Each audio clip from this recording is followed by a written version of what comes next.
Senator, good to have you with us once again. Thanks. Thank you. So you basically accused him of lying before Congress. Now you've sent a letter to the Department of Justice asking for them to do an inquiry. So the basis, as I understand it, is that he claimed quite clearly that there was never any U.S.-funded gain-of-function research that was happening at the Wuhan lab. And you say that they're being sort of cute with the definition of what gain-of-function is. Can you explain that in basic terms to our audience? Well, I think it's important to know that Dr. Fauci has a self-interest in obscuring any relationship or responsibility for anything done in the Wuhan lab. Without question, the evidence we presented in committee yesterday shows that the NIH was funding research in Wuhan. We showed the exact numerical series of numbers that goes with the grant number. So yes, they were funding the Wuhan lab. The second question is whether or not the research was gain of function. The NIH actually defines gain of function, and I read that definition to him, but he didn't listen.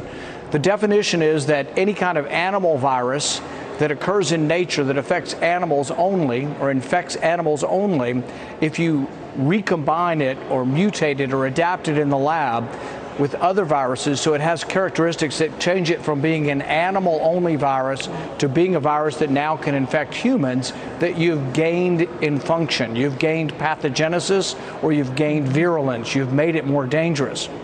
Yeah. Without question, this is what happened in the Wuhan lab. We have a number of professors who have said so. We put the quote up from a professor of 30 years at Rutgers, tenured professor, who said that what they were doing in the lab in Wuhan was the epitome of gain of function.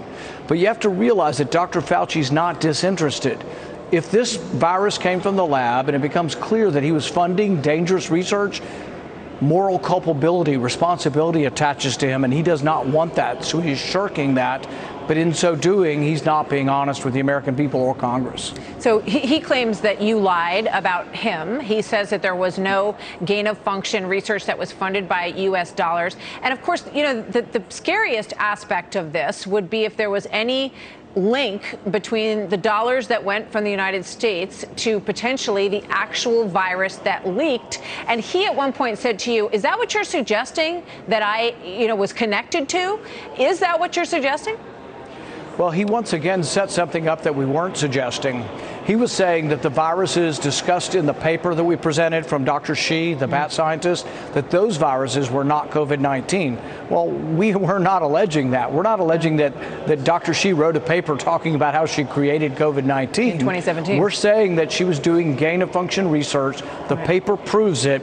And the one way to get to the bottom of this, Fox could do this. You could bring in 10 disinterested scientists in this field and ask them, is this gain-of-function research? There are a bunch of them that will speak on this, but there are many of them who are frightened because their livelihood depends on NIH dollars, and Dr. Fauci controls that money. Yeah. But there are a number of them that have been discussing this all the way back to 2002. The professor that we brought the quote from, he says he's been interested in gain-of-function research and limitations that we should have on it since 2002. So let me ask you this. What response do you expect to get from the Department of Justice? And do you think that the Attorney General, Merrick Garland, will want to pursue this issue? I assume they'll act in a very partisan way and they will not pursue this. But the thing is there are ways that the public can also pursue this. If the public wants to get to the bottom of who's right, who's telling the truth, myself or Dr. Fauci, convene a panel of scientists and ask them if what Dr. Shi was doing was gain of function. I think you'll be shocked that the vast majority of scientists will say, yes, it's gain of function, it meets the NIH definition.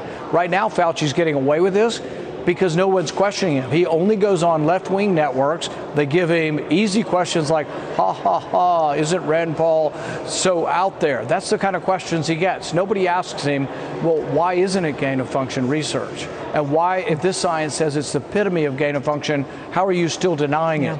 People have to understand there is a self-interest in preservation for Dr. Fauci not to be associated with the Wuhan lab and not to admit that he helped to fund this research. And it's worth pointing out that there was a ban against gain-of-function research, which had at one point been funded by the NIH to sort of make viruses more virulent so that they could figure out how to fight them if they happened to get out into the population. There was a ban on it. So that's why the definition of what it is becomes very important, because if they kept doing it, despite the fact that there was a ban, it needed to be defined as something else. And that's what Dr. Fauci is saying here. I just want to mention real quickly, Josh Rogan has done great reporting on this for the Washington Post. He came out and said, hey, guys, Rand Paul was right. Fauci was wrong. The NIH was funding gain-of-function research in Wuhan, but the NIH pretended it didn't meet their gain-of-function definition to avoid that oversight mechanism, as I was just saying. Sorry, not sorry if it doesn't fit your favorite narrative. That from Josh Rogan, who has covered this in depth from the Washington Post. Senator, we're going to leave it there. Thank you very much, sir. Good to see you today.